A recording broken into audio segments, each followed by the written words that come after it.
Welcome to Humanity Rising. I'm Tom Eddington. Delighted to have you back with us again today. Jim Garrison is away. He's in Mexico.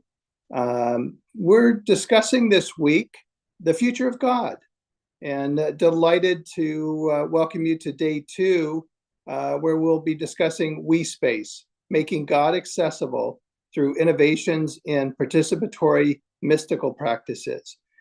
Delighted to have my good friend and colleague Michael Putz with us again today. Michael has been brilliant in helping put together the program for the week in collaboration with me and Jim. So welcome, Michael. Great to have you back again today.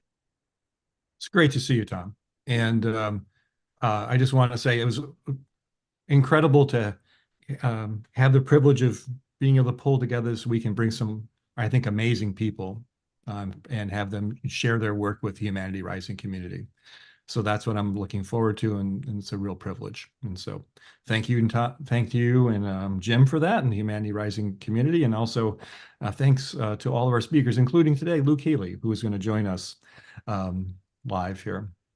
So Luke and I have we met about, I think, during the pandemic, I think, like, period. And we basically, I ended up participating in one of the innovations that Luke's been responsible for, which is WeSpace groups. Okay. And it's really an incredible participatory mystical practice. But it's very accessible. It's not something that's doesn't require us to be in a monastery or to have meditated all of our lives. It's something that people can participate in relatively, with some effort, but relatively, it's accessible. It's accessible and it's very powerful. And I'm really excited for Luke to be able to share today with us the work he's done. Now, before Luke joins on the call here, I just wanted to remind people briefly of what we were excuse me, what we were doing yesterday. And I'm going to share my screen here for a second. And let's see. Here we go. Okay. Hopefully this works. So what we mentioned yesterday, just for context for all of our speakers this week, is we mentioned that, when we talk about, we were talking about the meaning crisis, that the West is having a challenge coming together and creating a shared sense of meaning to replace the old consensus that the West had. We said, Nietzsche said God was dead long ago in 1882, almost 150 years ago. And so the question is there, as we're trying to address the meaning crisis, as we're going through a meta crisis, does theism, does God have a role in helping us navigate the meaning crisis and find a way to help collectively thrive and deal with the challenges we're facing? And so if there is a future, the future of meaning making and the future of wisdom and meaning making is developmental, participatory, and relational. And I think that's what you're going to see in the work that Luke is going to share with us today. And when I said developmental, participatory, and relational, what I was referring to was, like, for example, the work some people may know of Ken Wilber, when he was talking about developmental psychology. And there's the work of John Vervaeke, who is one of many, but I think one of the most prominent researchers who's trying to apply science to the process of understanding meaning making. And what I wanted to mention was here is that specifically, we need to keep in mind when we're speaking about a practice or a community, from what level of consciousness is the center of gravity of that practice and community and its teachings? Where is it centered? And also we have to say, what are the ways that it uses for knowing and engaging people and finding their own sense of meaning and participating individually and in a group? And one of the things that John Vervaeke mentions is that there's multiple ways of discovering and revealing truth and wisdom. And he mentioned the propositional, procedural, perspectival, and participatory. And what's important here really is that the West, and from the Greek traditions onward, heavily emphasized the propositional, which is like, statements of truth, creeds in the Christian sense, and procedural, and how do we enact skills and rituals. But the West has not done a great job with participatory ways of discovering and knowing, and perspectival ways of discovering and knowing. And I think you're going to hear today from Luke is how we address the challenge of we've that you can use participatory and perspectival processes to engage an experience of God that actually is not a pre-modern or traditional way of enacting or experiencing God, but really is what we might call a post-postmodern. But I'll let Luke speak to that. But I like to say it's there. It's a set of practices that would be robust, integrate the insights of modernism and postmodernism. It is not attempting to take us back to a mythical past, but it's looking forward to how we can discover wisdom in the 21st century. And perhaps in that discovery of wisdom, we might find a new and different relationship of God using these practices and learning and participating in community to do so. So that's what I wanted to share today. So I'll stop sharing that. And I want to introduce Luke so he can come on the camera. Go ahead, Luke. Hi, Michael. Thanks for having me. Luke, you're the co-founder of the Integral Christian Network, and it's dedicated to something we said in the title is WeSpace groups. And so I thought I'm going to give the stage to you to talk about your journey as you've been seeking meaning, and then how the WeSpace group is one of the fruits of that journey, and how hundreds of people have been engaged in this process today, and what we might learn from it. Yeah, thanks, Michael. And it's good to be here. And thanks for that framing of entering into this conversation on the future of God. I'm delighted to be engaging with that, as it's a passion of mine of how we can experience the divine in ways that are more participatory, especially, and moving with a variety of perspectives. And I grew up in a very solid, fixed propositional Christianity in the Midwest. Went to a Christian school even, and I actually took to it. I had some early childhood trauma, I think, that cultivated a need for that security, for that presence of something that was that was solid. And so I remember sitting in Bible class taking copious notes while other kids were asleep in the back, because I really wanted to learn. I wanted to know. I wanted to have something that was more than this kind of shattered existence that I felt like my family life I was brought into. But really, while I was given propositions, what really connected me early on was actually the experiential. I had an early formative experience of God being so close to me, like closer than my own soul in a way.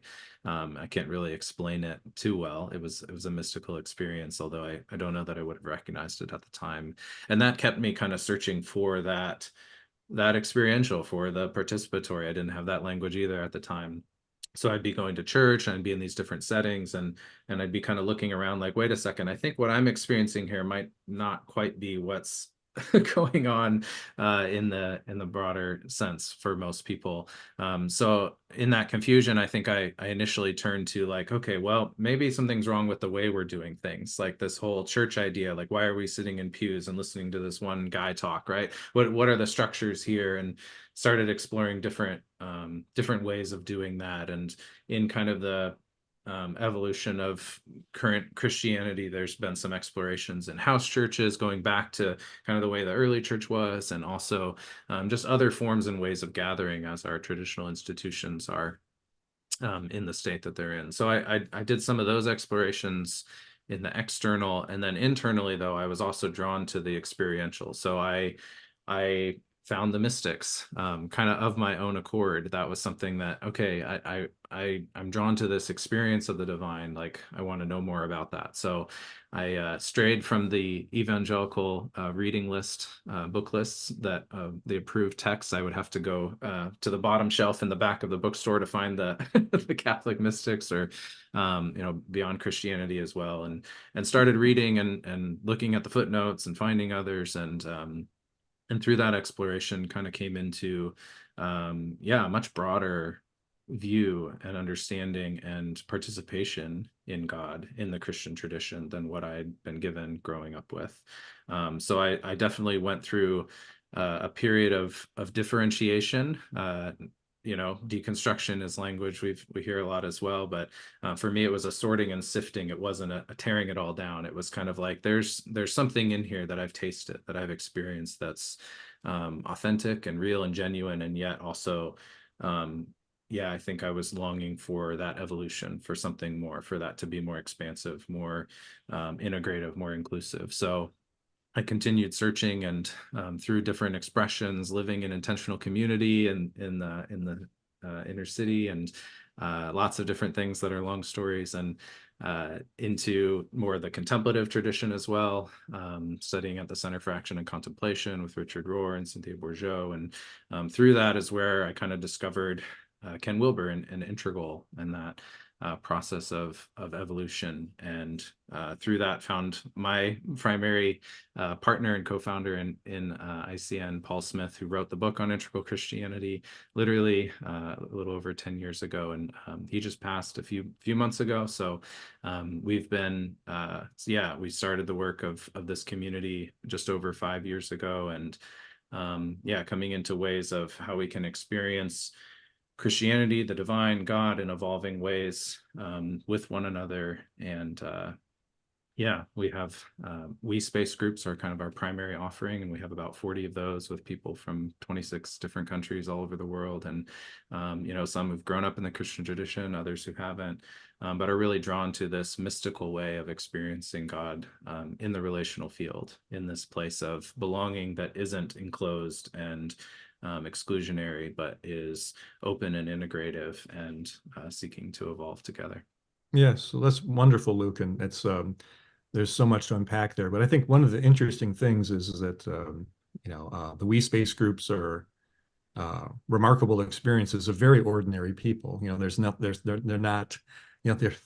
Like, for example, you're a householder. You're a householder. You have a family, and you're not a contemplative, you're not a full-time cleric, and all that kind of stuff. And the people in the WeSpace groups are people who usually all have very full lives, right?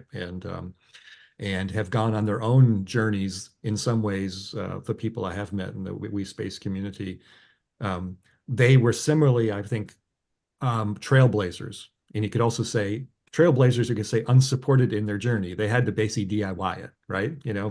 There wasn't a path made for them, right? And so they when they arrive at the WeSpace groups, it's like, there's other people like me, and we can. But not only that, it's not only that there's individuals gathering to share their experiences. There's something very powerful about the collective experience, using the Christian language, the body of Christ, the idea of coming together, creating a set of experiences as a community that couldn't be done alone, right? Mm-hmm. Which is the whole idea of the Christian church, was to say that the body together was essential, that someone shouldn't really do this themselves, right? The process of understanding, disclosing, and participating with God is an individual practice, but it's sort of it needs to be also be communal as well. And so that process is really powerful. And I just want to emphasize that, and also to sort of go into this work a bit, talk about your three faces of God, which is very powerful, I believe. Mm-hmm. Yeah, thanks, Michael. The communal is such a huge part of that. I mean, that's essential to my own journey in this kind of path of you probably heard a little bit of feeling differentiated, separate from what other people were experiencing, but also with it. So there was always this tension, and could find some resonance and connection in books from mystics from long ago, but always had this sense of like, there's got to be other people out there like this. And it was funny, when I met Paul, we just had this instant mystical connection, and people had written him throughout the years in response to his books, these emails, where can I find communities like this? Where can I connect with others? Are there churches like this? And he would always have to say, I don't know, I'm sorry, not really. And I was like, well, now we have this great tool called the internet and this thing called Zoom. And we can find these people scattered across, wherever they are. And that was in 2019, right before COVID. So we kind of got started right before that Overton window really opened up. But the communal aspect of that is such an essential piece, but not in a way that, is just sharing space and ideas. Like I grew up in Bible studies and small groups and these discussions, and then into kind of more philosophical things, and that's great, sharing and dialogue and thing. But what I came to and really was longing for was an experiential space of a shared interior of that mystical realm. Like, could that be more than just private and secluded? And yeah, I'm not a monk or a professional cleric. I actually, at one point in my story and unfolding, I had this kind of vision and picture of the desert, and this kind of like, okay, do I go that path, or do I go this other way into family life and into the world and into the immanence of the incarnated life, to use Christian language in some sense. And I saw this thicket, this vast overgrowth of all these different thorns and brambles, and there were these little pathways through, and that's where my soul was drawn. Like, okay, let's carve the pathways through. Like, that's don't just make little encamping, encircling cozy spaces, but really try to trailblaze and go forward. And that can be lonely often, right? So how do we gather together with others who are seeking to evolve and can't find that locally? And luckily Zoom has really supported us in that. So when we come together and open up that space with people who have the desire, the capacity, the interest, and there's always learning and development there, right? That people were coming into different places on the journey and learning different things together. And there's skills to that. There's processes that we teach, but at the heart of it is that communal, loving connection. I mean, our WeSpace groups are places of spiritual intimacy. And a lot of people are longing for that. And so we open up into not just talking about God, but seeking to experience that in embodied and participatory ways among us. And yeah, really essential to that is our understanding of who and where and what God is, I guess. And so the three faces of God, which Paul Smith taught about, has been a really wonderful framework, both for me personally and for our groups, because it encompasses an integrative and holistic way of coming into experiencing God. We're not discussing and trying to find the one perfect picture of who God is, what God is, right? We can do that theological work. We're not totally avoiding that, of course, but in the participatory space, in the experiential space, we can move with an understanding of the three faces of God, which is that there is God beyond us, the transcendent God that is the infinite mystery, that's more than what we can know and experience, and that is often a transcendent movement into that divine reality. We also have the God beside us, who is the intimate face of God. And this is an acknowledgement that divine spirit comes to us in personal forms, whether that be Jesus or Mary or saints or spirit guides or ancestors or gods and goddesses even, right? We don't have an exclusion. It has to be a Christian figure, of course. No, right? So what is that experience of having spirit guides, having companions from other realms be with us, sharing the WeSpace? It's not just human, not just materialistic, right? We open up to the mystical in that sense. And, some people are more open to that, more engaged with that. Others are like, I don't know about that, And again, it's a freedom of the participation to move in different ways with what fits and what doesn't for various people as we continue to grow and learn. And then the third face is the inner face of God, God being us. And that is the owning of our divine participation, our participation in the divine nature, that divine spirit dwells within us. And we can awaken to that consciousness, to that reality that is present in me personally, but especially even more so in the we. So again, back to the communal, there's actually an enhancing capacity and intensification of our ability to experience that divine spirit when we are sharing that in a collective engagement of God among us. Yeah. That's what I wish we had, is that intimate in our discussions. Sorry. Speaking, if they could be muted. Yeah. So Luke, I think it would be interesting to say, like,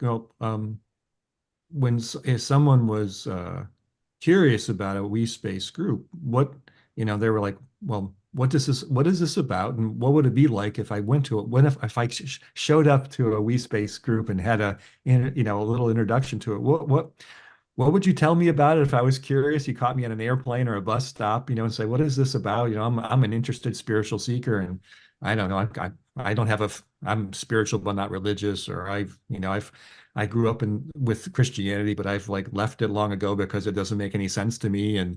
But I'm curious about this stuff, or I'm longing for meaning. What is WeSpace groups about, and what would it be like if I showed up for one? Yeah, thanks for the question. And if I was in an airport or on an airplane, I'd go into a relational process of asking them questions and hearing about them, because it's so experiential, and we're bringing a lot of who we are and what we understand. That's something that we're engaging with a lot as Integral Christian Network. We're using that word Christian, recognizing that people who often evolve in their faith journey have sometimes challenges with their tradition, especially Christianity, and they might have triggers or baggage or areas of understanding. We use these words like God and mysticism, and people are bringing so much to that. So I want to understand where people are coming from so they can get an accurate, kind of really felt sense of what it is that we're doing. I can try to relay the symbols, and I'll do that now. But just want to say that because it's so much about the experience of coming into that in an embodied way, right? There is a mental understanding, but our WeSpace practices are really focused on practicing embodied mysticism together. And I'll say a word about mysticism because that can be a trippy point for some people, right? What that really means to us is just that we're coming into seeking an experiential engagement with God, with the divine. There's no intermediary. We don't need a ton of rituals or processes. We don't need a priest, to bless the sacrament and dole it out to us. We can come and be the sacrament together of the mystical body of Christ. And so how we do that, again, moving from the propositional into more of a participatory way, is that it has to be embodied. So one of the first things we do is really work on moving from our head to our heart. And so when we move into our heart space, right, we welcome our heart awareness. And that can be a long process for some. For others, that can be something that comes natural, and really begin to feel into the love and energy and presence that we have in our heart. And then extend that out into the collective, right? That we are sharing a heart space. There's a shared energetic field that we are participating in really at all times. Sometimes people have had the experience where you just walk into a room and immediately you can tell, like, oh, something's going on here that's kind of off, right? Or maybe something's going on here that's like, oh, this feels like a good, safe space, right? We have this intuitive sensing and knowing of these collective experiences, but we don't often consciously bring them forth into our awareness and highlight them. So what we're trying to do is work with that in a conscious way of moving with that felt sense and experience together from the heart.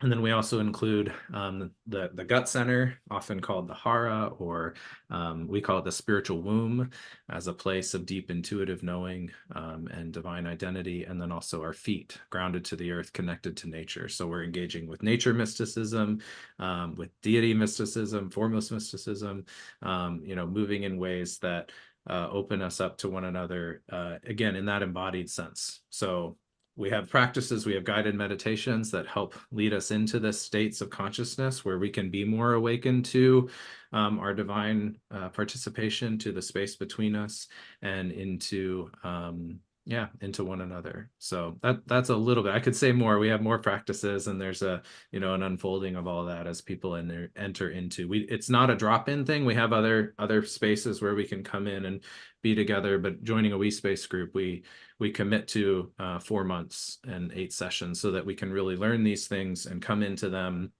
in ways that develop some of those ways of being together. Luke, before you jump into more information on the practices, I'm curious. So, as human beings, we're meaning-making machines, and so when someone has a mystical experience, how do you support people in making meaning of the experience that they've had? And anything that you want to share just on your personal experiences of some of the mystical experiences you've had and how you've made meaning of them. Yeah, that's a great question. because yeah, you know, the thing about the mystical experiences that I've had and that I think is so common is kind of the ineffability of it, the lack of capacity to really explain it or understand it, right? So there's kind of this natural befuddling that happens with mystical experience. And honestly, like from my own experience and what often happens and what I encourage people to do is to just welcome that, you know, don't try to make sense of it too soon, right? Don't try to understand it and make meaning out of it, to put it into the story and the narrative, right? That might come later, and sometimes not too much later, hopefully, right? We want to understand what's going on. But one of the things about yeah, giving ourselves over to mystical experience, or sometimes it just comes upon us, right? It's it's just there, and to not try to understand it too much, you know, like welcome the mystery, welcome that there's something that happened here that I can't quite explain.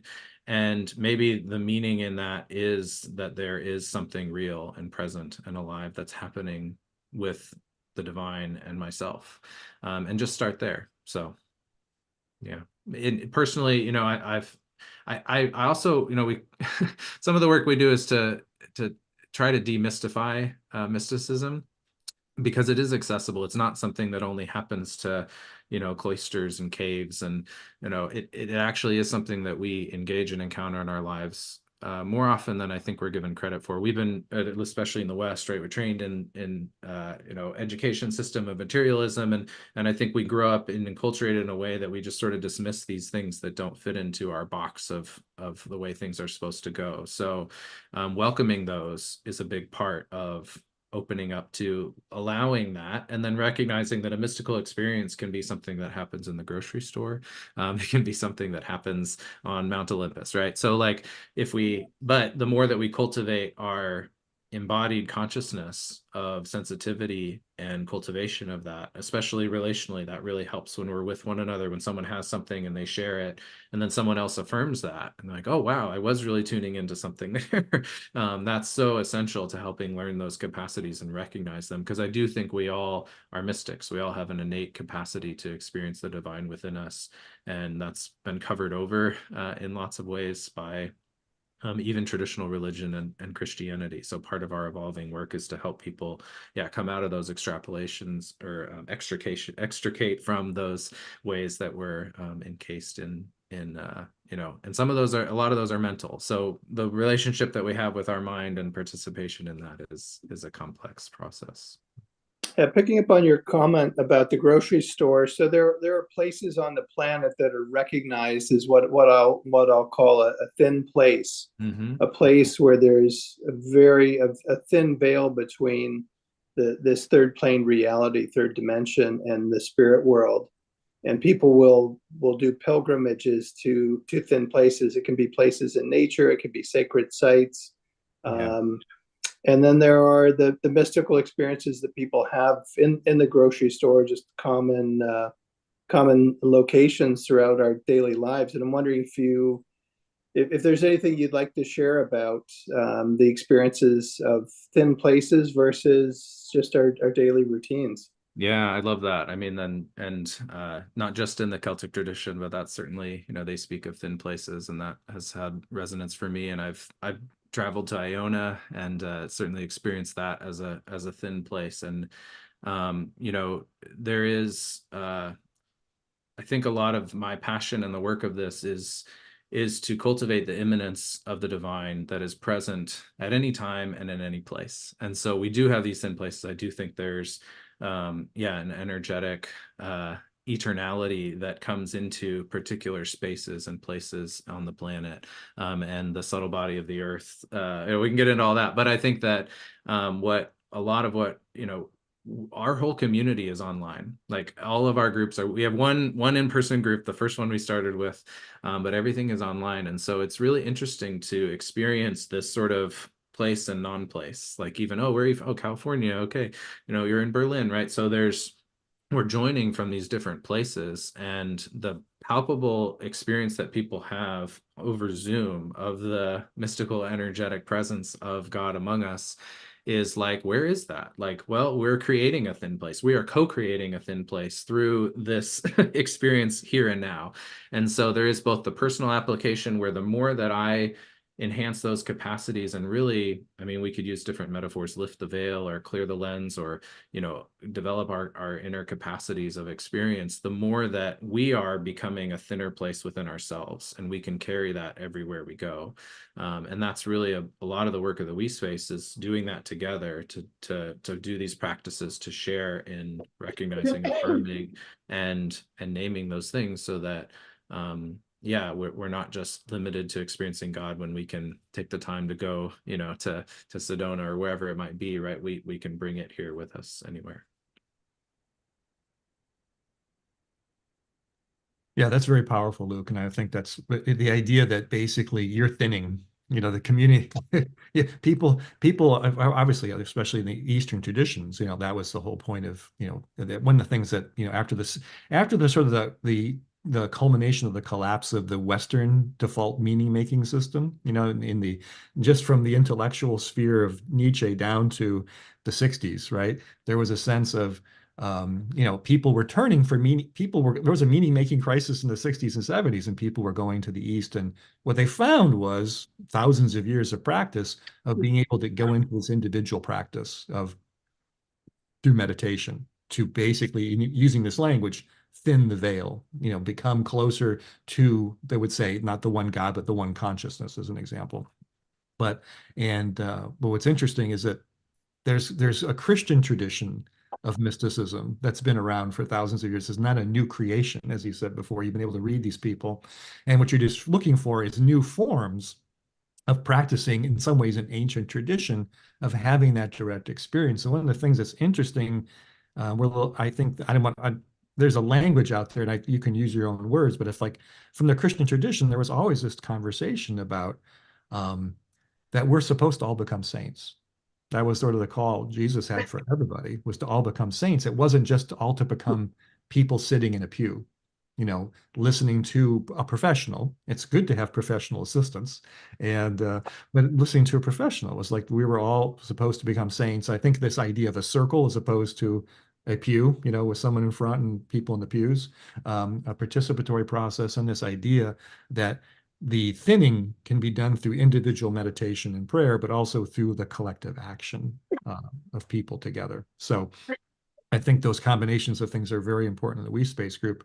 And I'm sort of curious, what would a typical WeSpace group look like? What is it like for people? What happens? You know, how does it begin? What happens during the middle? And how does it finish? Yeah, sure. So the typical process to come together, most WeSpace groups are somewhere like 5 to 8 people. And we start with a sacred connection time. And so we're sharing our lives together. We're coming in, each person gives, you know, a little bit about what's happening in their lives over the last couple of weeks since the last time they met. So we're sharing life together, but really with a sacred focus, right? Sharing from the interiors of what we're wrestling with, what we're struggling with, what we're learning about God, questions we have, right? Things like, it's not an overly discussion space. We're sharing our experience with one another of our lives. And then after that, we'll go into a meditation time together, and we provide guided meditations that are available to groups as groups grow over time. Some keep using those, some have other people leading, you know, we each person in the group, we rotate who facilitates each time, so that it's shared ownership from the whole group. But we'll practice a meditation, and we have a meditation that we call Whole Body Mystical Awakening. It's a meditation process actually that engages those 4 centers of the head, heart, womb, and feet, and coming into an awakened consciousness of movement with that. So the meditation process helps open us up to being together in a different way, right? So that we're not just operating from ordinary consciousness and you know, speaking from the headspace, right? We're engaging in the deeper field. And then from that meditation, one of our core practices that we do after that is called resonating prayer, which is a time where we will go around and focus on one of the other people in the group. We'll actually go around to everyone, and we attune to them and their spirit and what's happening in them, what we're seeing in them. And from those places within us that are attuned to that consciousness, we then can share from a loving space, words of encouragement, support, and comforting. And a lot of times those are in mystical forms, right? Some people have pictures or images, others get feelings within them in their heart or intuitions. Personally, one of the main ways that happens for me is a somatic resonance. So I'll focus on someone and I'll start to feel energy in my body, and I'll kind of welcome that and sit with that and see if there's anything else that arises in that space, and then share that with them. There's a lot of ways that this practice is beautiful and wonderful. One of the understandings of it is that we're doing golden shadow work. We often talk about the dark shadow in ways that, we have these parts of ourselves that we negate and don't see. And but we also, Jung talks about the golden shadow, that we have also these beautiful divine good parts of who we are, and we're trying to call that forth in one another. We're trying to see that and name. I want to interrupt you for a second. I've gotten tons of messages here saying, where can I find WeSpace groups? They want to look it up right now. Right now. Right now, they want to look up we're the mayor, how we are is like we Google it as soon as we hear it. But do they go to ICN? Do they type in WeSpace? What do they how would they find it? integralchristiannetwork.org is our website. Is it do we have it? Is it ICN.org or just the full name spelled out? The full name, yeah, not ICN. integralchristiannetwork.org or integralchristian.net. I think we also have that one. So or if you just Google Integral Christian Network, it'll pop up there as well. So if I type in WeSpace, I might find something else out there as well. So I'm just not WeSpace. There's lots of different WeSpace practices. So this is ours. I see one in the chat that's misspelled. So not IGAL, EGL. So integral. Watch the spelling there. But yeah. There you go.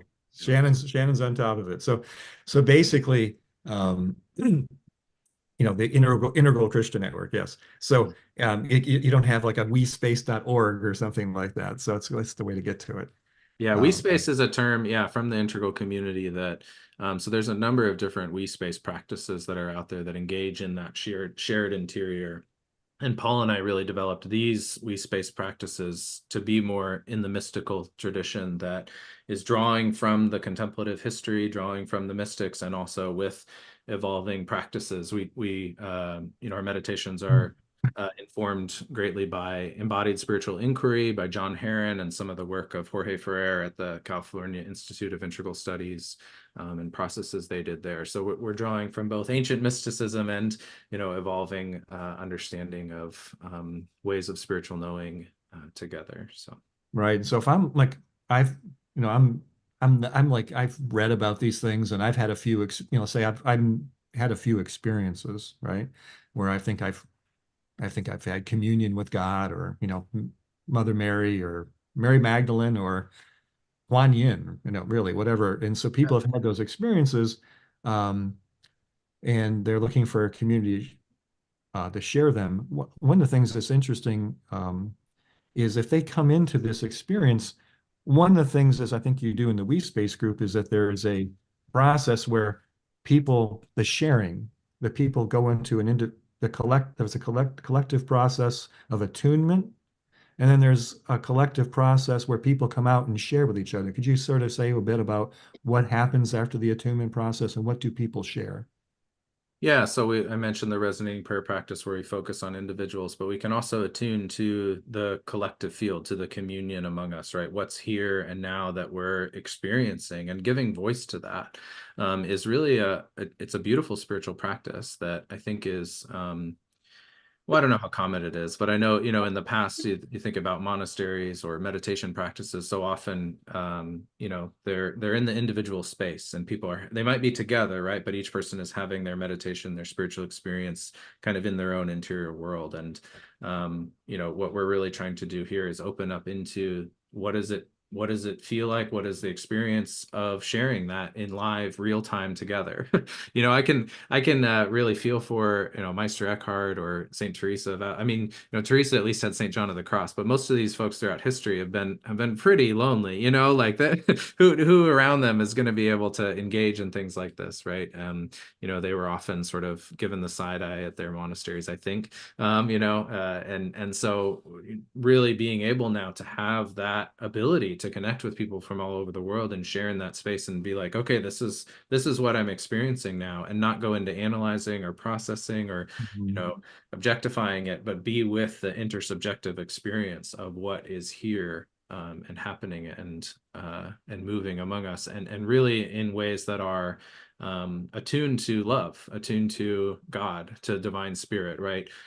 We bring our humanity into that. That's part of the dance, right? We're not sequestering that off and just trying to move to the transcendent divine. We're trying to move in the perichoretic trinity of the divine dance, of the human, the material, and the divine, all co-present and moving and alive within and among us. So that's a really enlivening experience, right? To move with that together, to share in it, and it's different every time.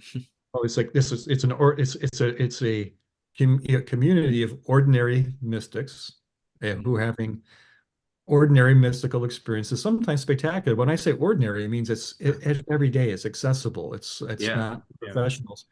And I think what you're trying to say about this, in terms of like, well, I sort of shudder when I hear Saint Teresa or John of the Cross. Like, oh my gosh, it's like that's way out there, and I wouldn't want to go through all of those things they go through, and the dark night of the soul, and all this kind of stuff. It sounds like wow, but in some ways, you could say you could have a mystical experience in the grocery store, right? And the experiences you have in WeSpace groups are not necessarily fraught with profundity, in terms about the nature of the cosmos or something like that. I mean, they can be, right? But a lot of times those experiences can be this deep knowing from the heart. People are feeling a deep communion with God in the heart. And also they have communion with other people in the community. And they also then sometimes receive messages for other people in the process. Can you speak to that a bit?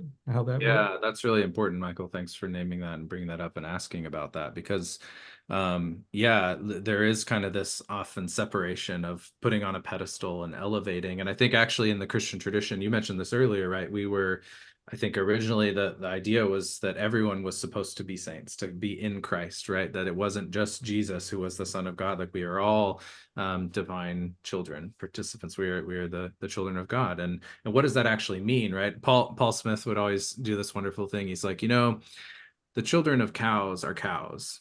The children of dogs are dogs. The children of sheep are sheep. Well, the children of God are you fill in the blank, right? So, but what does that really mean? What is that, not delusions of grandeur that we need to go through these extreme, extensive processes of years and years and years of spiritual practice. I mean, that's beautiful and wonderful. I went through my own dark night experience for a number of years, but welcoming both the imminency, the immediacy of the possibility of the experience of God, right? I think coming up, I mentioned the contemplative tradition and other forms as well. There's often an emphasis on the apophatic, the God that is not there, right? The experience of stripping away, the release of the thoughts, the letting go, and that's an essential process as well, but it needs to be also integrated with the cataphatic, with the present, with the divine spirit that is here and accessible. And I think, in many ways, the tradition in Christianity and Western culture in and of itself has done us a disservice in over relying on the mental propositional knowing, right? So we're underdeveloped in the participatory experience. And so the more that we cultivate that, the more that we welcome it, the more we discover that innateness within us isn't so hard to find, isn't necessarily maybe requiring decades of meditation experience, but something that we can. It still needs cultivation, still needs practice, but it's something that we can welcome and come into. So it's not about the elevated saints or even the elevating Jesus as totally separate from he was the firstborn of many of many brethren, as the traditional scripture calls it, right? But that we are all co-participants in that divine nature. And so how do we actually experience that? How do we move in that? And it does take trust. It does take a faith in in ourselves, right? In our capacity to welcome that, to be with that, to and also humility. So, you know, there's a lot of things going on here in our inner experience when we're trying to move together in these ways. And that's again why the collective is so important, so that we can support and name and share and continue to learn together as well.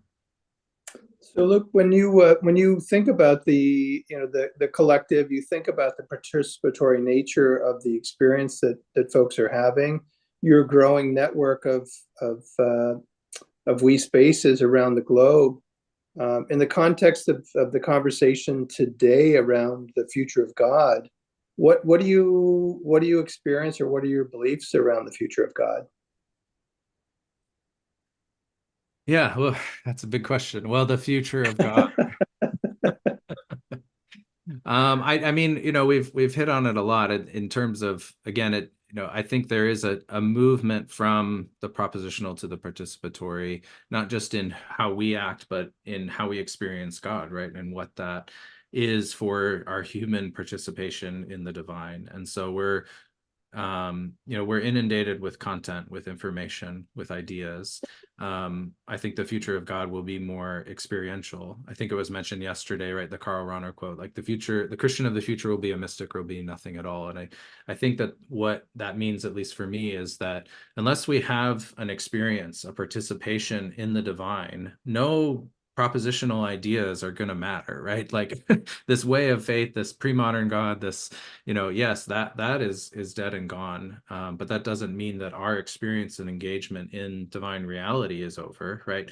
But we need to find new ways to move with that. I mean, like I said, I would go to sit in church and in the pews, and this person was talking, and it's like, what are we doing here? Like this is like, when did this start? You know, 15th century, 8th century, you know, that's great, but like we need to evolve too, right? We need to like move into different ways of being together that doesn't rely on one person, you know, giving truth. That made sense in an illiterate culture with people who couldn't, you know, engage with the Bible, or, you know, it's like, but now in our context today, there's a lot of different ways that we need to evolve both our understanding, but our forms and structures and ways that we engage together. And so that's what we're trying to do with Integral Christian Network. And that's on our end. I mean, I think that God is, is relational, is, you know, moving with us in that evolution, meeting us where we're at in the mystery. And as that unfolds in what we're doing together, our experience of God in that mystery will only enhance. I love Richard Rohr saying that mystery is not that which cannot be known, but that which is infinitely knowable. And by know, we mean that participation, that experiential knowing. And so the more that we can welcome that, move into that in holistic ways, the more then we will feel the reality of God more and more into the future. You need to change When your clothes. when you say that, you know, what shows up for me is the King James Bible, the translation, so that the common person could read the Bible. There have been a few moments in Christianity where it has both made the teachings accessible and has been a real threat to the established church. And I'm wondering, you know, with your networks and what you're promoting and supporting, how the institutions have responded. Is it a threat? Is it a welcome change? Is it a something that's perceived as a good thing? Yeah, that's a great question. The institutional, so we have people in our groups who are kind of in all places in that regard, like some who are pastors and working in the church, or retired clergy, or some who have left the church behind and they don't want anything to do with that, or, you know, or aren't even in the Christian tradition, right? So, you know, in terms of what we're doing, I can't necessarily speak to their the perspective of the institutions, but I know for me, the approach has been, you know, I think there are wonderful people doing work on the edge of the inside, and, you know, seeking to evolve within the institutions and traditions. I really see the Integral Christian Network as a as a separate thing. It's not within the institutional Christianity. We need to provide viable alternatives so that as those institutions continue to decline and fail, which is happening in the West, I mean, it's already there in Europe, it's happening more and more. The statistics and numbers are really bearing that out, that people are wanting, are moving more and more away from that, the institutional forms. And so, institutions, kind of, famously, traditionally, they're not good on change, right? It takes a long time to turn a big boat. So, I know there's other groups similar. I'm part of a network of people who are doing work like this as well, and have tried to work with the institution, and a lot of times have gotten caught up on the red tape. I had a friend who has a PhD in transpersonal psychology, and they wanted him to go to seminary and get a master's degree to be able to do what he's doing. It's just one example of, right, these ways that I think the institutions often know that something needs to change, and that there's, times are evolving, and but their ability and capacity is often hamstrung, and so I think we need both. We need work in the institutions, but more and more, I think we need viable alternatives that can bridge the gap as those continue to decline and compost to new ways of being together. And the internet, I mean, has opened up so much more possibility with that, with Zoom. And I don't know, we'll see what it's like in 10 years or 20. It's going to be interesting for sure. That's wonderful. And so, Luke, the interesting thing is, what I think, there's so I think if we talked about this before. Do you think that the current Christian forms would adopt WeSpace as a practice, or whether a church would form around WeSpace? That's a way of sort of more pointed way of looking at it. Is that, are we going to see, if the future of Christianity is mystical, will all the traditions basically go through a mystical reformation, or will new churches emerge that are centered around this, you may say, the model of the circle and the three faces of God, as opposed to, the old churches will just fade away? Or do you think there'll be a new institutional form that'll come up around what you're doing here? Yeah, I don't know. That's going to be interesting to see. My guess is that maybe we'll see more institutions fading away, just because of the economic and structural realities of those, and the way they've been set up with big buildings, and the costs of that. And it's just the structures and forms of those, I think, are going to have a really hard time adapting. And it will be, I mean, the Christian tradition is vast and diverse, and so many different forms and denominations, and that's also part of the movement away from propositional, like, is which one is, just all that. So I don't know how much they're able to change. There are some, like, the Worldwide Unity Church has actually given a grant, and they're adopting WeSpace practices into some of their communities in the Pacific Rim and elsewhere. And so, they're one that have learned from the WeSpace that we're doing, and bringing that into their church settings. But most institutions, I don't know, the mystical can often be a little threatening to to the institutional church. So we'll see. I'm not ready to proclaim a eulogy or anything like that, but the evolution will happen, whether the institutions are moving with it. So I think there'll be more new forms of contemplative and mystical communities arising, using the internet, using other forms of gathering. Well, one interesting thing about the Christian message that I think there's pretty much universally accepted, there's a general sense in the modern and essentially postmodern West, is that, they look at Jesus as being a wise person, a spiritual teacher, or the ultimate social justice person. Like there's no one critiques Christ for his caring for the people who do not belong, those who are the lepers, the poor, the prostitutes, the marginalized, right? There's a universal praise for Christ in his radical inclusivity, and his radical message of, the least are the first, and the first are the least, and all that kind of stuff, right? So there's that Christian message in there that people, even in secular communities, really embrace. And what's interesting about that message too is that there was these commandments, not just to have your mystical experience, but to go off and serve others, right? There's a process of service. And sometimes he said, he would talk about, there's different ways, helping the poor, going to prisons. But also he talked a lot about poverty of spirit, that there's a poverty of spirit. And what's interesting is that in some ways, the modern world has a poverty of spirit. You know, the modern postmodern world just basically goes, there is no spirit realm to have. There's no mystical experience, you know.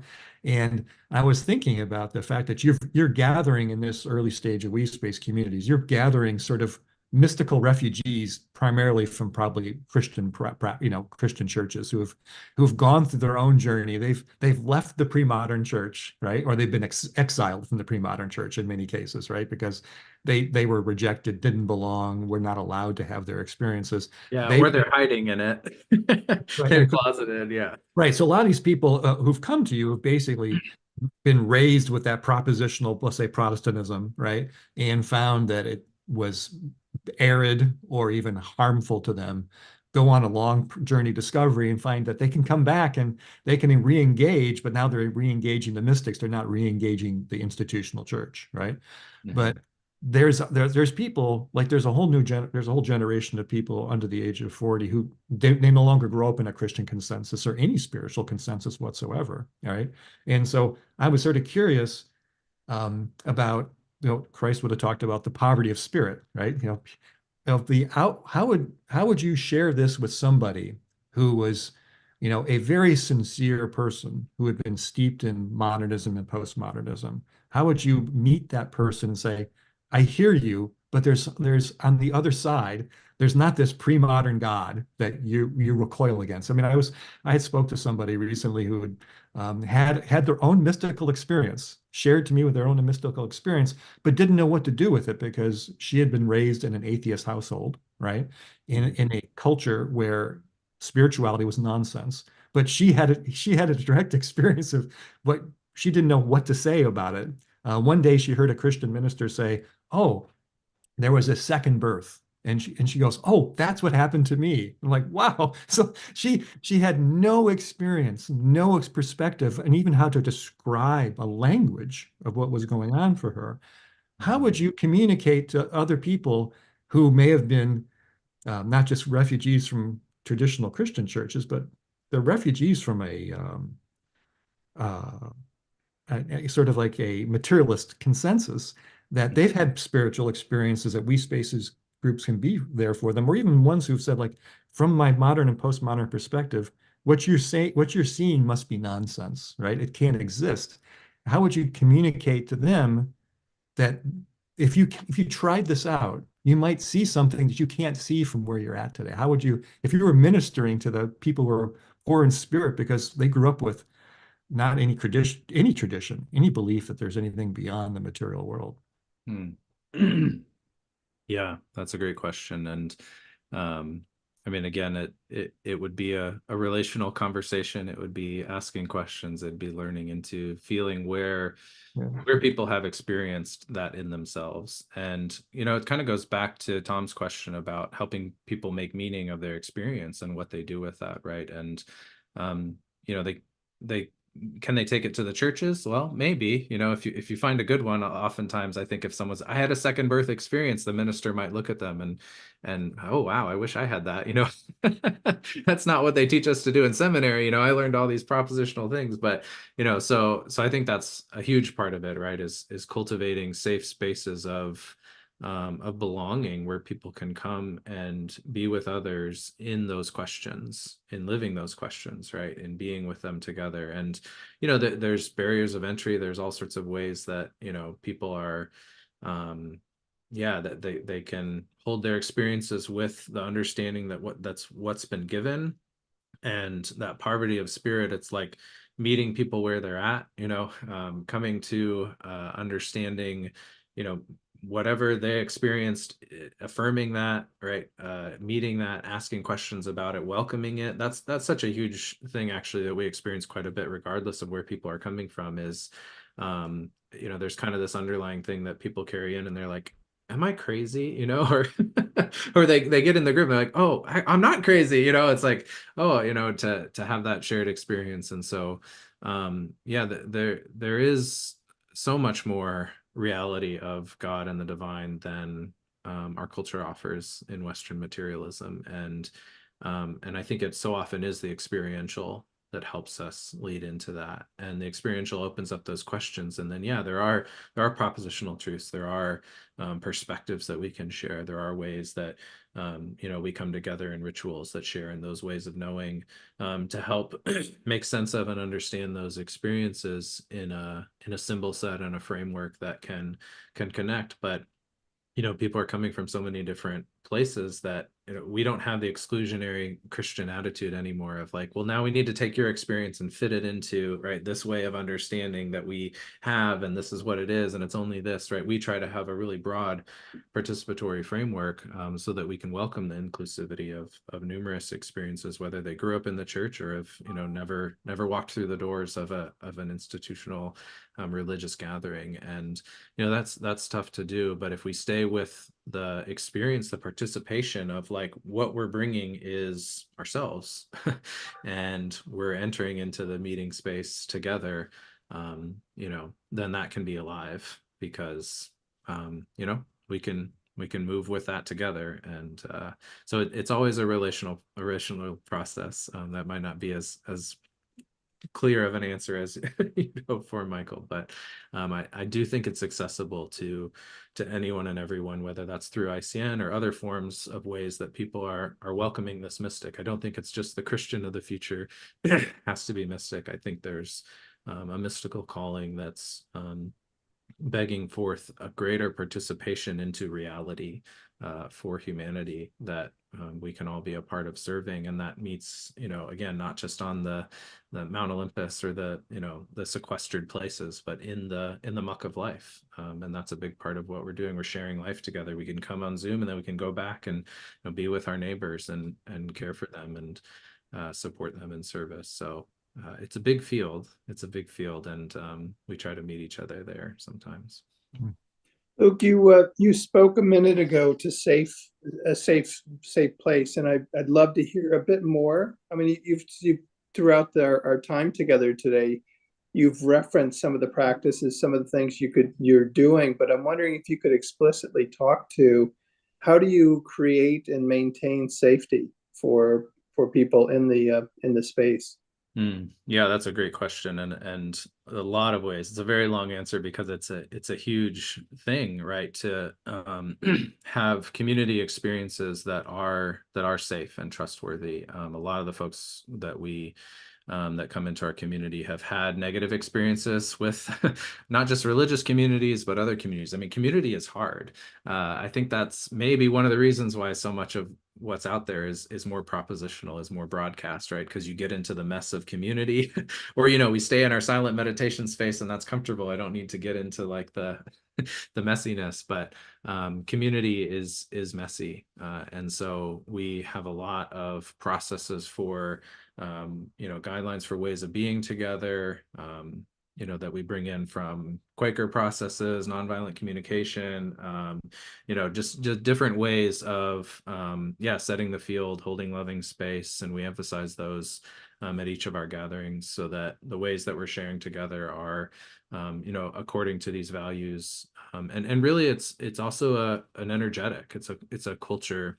And that's part of what we intentionally cultivate with the initiation through the WeSpace groups, is we're helping kind of model this and learn this and engage in a way of being together that emphasizes the resonance. And then when dissonance comes, right, we move with that and welcome that in ways that hopefully can bring us into continued process through that and turning toward and staying with one another. There's a lot of different processes and resources for that, but it's something that you have to be very intentional with, very conscious of, and also willing, right? Making those mutual agreements to say, like, we're probably going to step on each other's toes sometimes in this dance, and are we going to keep dancing, or are we going to, grab our toe and jump off the floor yelling at one another? So it takes it takes a lot to really be intentional, but we have this such deep longing for that belonging, right? This desire to be deeply connected with one another's, and culturally we're not always, developed in the skills. So we need to be trauma informed. We need to be understanding of our shadows and our perspectives. And so, we welcome all that into the field of learning and growing together. And, that's what keeps it lively. That's what keeps it interesting, and sometimes challenging, but those challenges are also usually what help us evolve more too. Yeah, thank you for that. That's beautiful that there's that much intentionality around the care of creating a safe space, because without that, it can't be effective.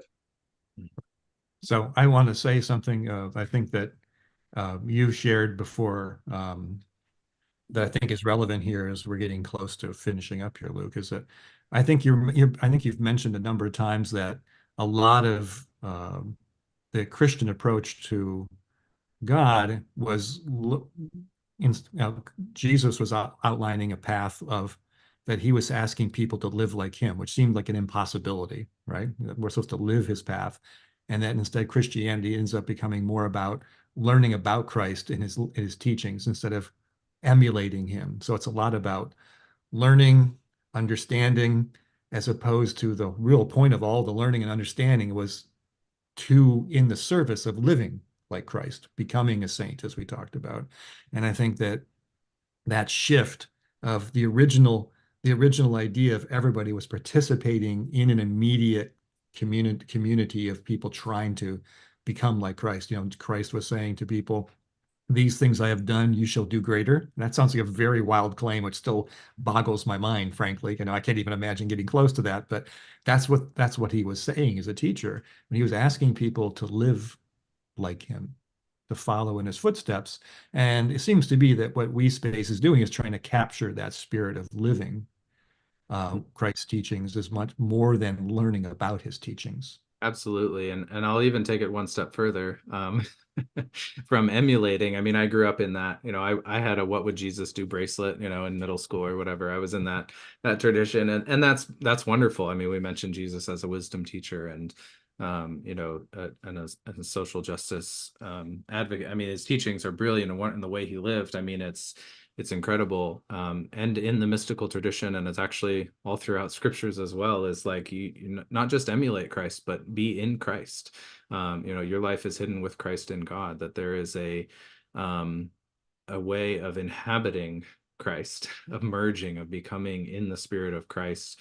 And in this sense, not to get too theological, but there's Jesus, the person of Jesus, and there's the Christ, which is the principle of the divine immanence in everything. And so Jesus Christ was bringing those together. And I think in our mystical journey, we can actually engage in becoming Christ, in being in Christ and living in that Christ consciousness. Yeah, as someone put in the chat, I mean, and what does that really mean? What is that? I think sometimes the way I've heard Christ consciousness talk about, it's kind of this transcendent thing, this sort of like cosmic divine, but Jesus the Christ was about the imminent incarnation, the divine coming to earth, the marriage of heaven and earth.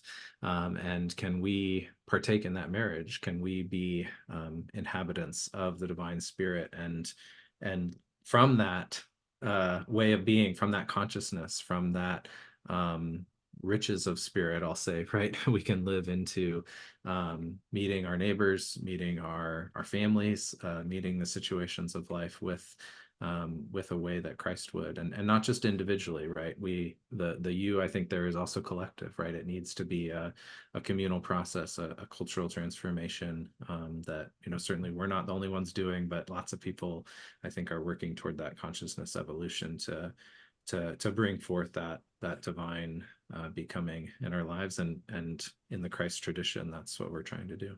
So I would say that in some ways here, that what you've articulated today is you and your community's answer to the meaning crisis. And the meaning crisis in some ways is, as we've grown as a human family, a human culture, we've complexified, that the previous forms of being told about, learning about, and participating in a hierarchical way don't fit anymore. But there really is it's sort of like returning to the original teachings of Christ in the mystical tradition, in some ways, is a solution to the meaning crisis that has been created by modernism and postmodernism. It's basically the direct participatory process and a disclosure of an experience of what we call God. And we talked about what God means to different things to different people, but it really is an answer to the meaning crisis. You can come and see, you can experience for yourself,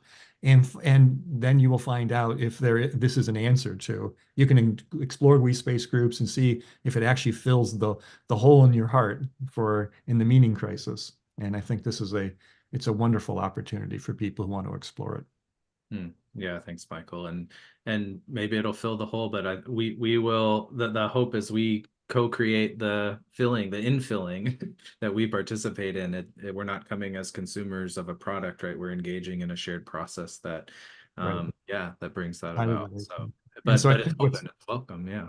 So there's many people here so I think the things now. Yeah, so many good questions. Yeah. We should go to the after chat, and so people who can ask you directly the questions they have. And so I think this is a wonderful way to wrap up our session. I think it's been really a privilege to have you here, Luke, and for you to share with us. And I hope people can join us in the after chat.